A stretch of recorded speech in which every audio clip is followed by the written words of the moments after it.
मार देना, क्योंकि मैं उस योनि से क्या हो जाऊंगा, मुक्त हो जाऊंगा और फिर मैं स्वर्ग का भोग करूंगा। महाराज ऐसा ही हुआ।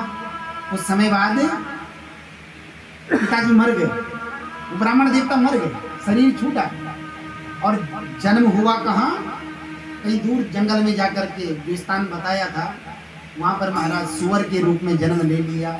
और बच्चे ढूंढते ढूंढते कुछ दिनों बाद वहाँ पर गए तो वहाँ पे सच में एक सुअर जिसके सर पर क्या था, माथे पर सफेद टीका था, बालों का बना हुआ स्वतः ही। अब देखा कि हमारे पिताजी हैं, तो पहले पिताजी को उठा करके घर में लेकर के आ गए।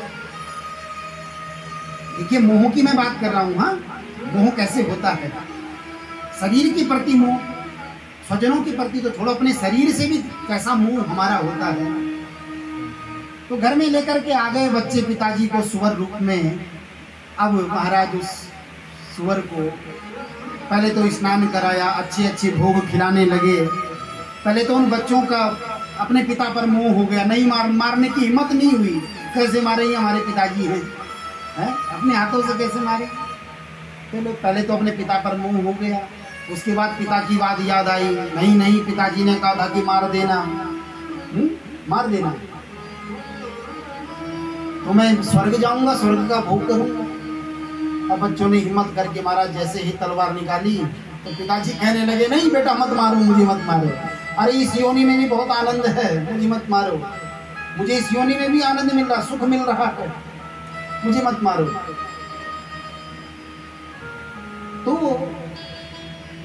सुख आनंद, ध्यान देना, ये जो सुख है, आनंद है, भोग है, ये हर योनि में हमको प्राप्त होते हैं। क्या? हर योनि में। आपने देखा होगा कुत्ता भी कभी बहुत बढ़िया बढ़िया खाता है। हम लोग जो शादी पार्टी जब होती है तो जो बच जाता वो सड़क किनारे डाल देते, तो वो भी मजा लेता पार्टी का है?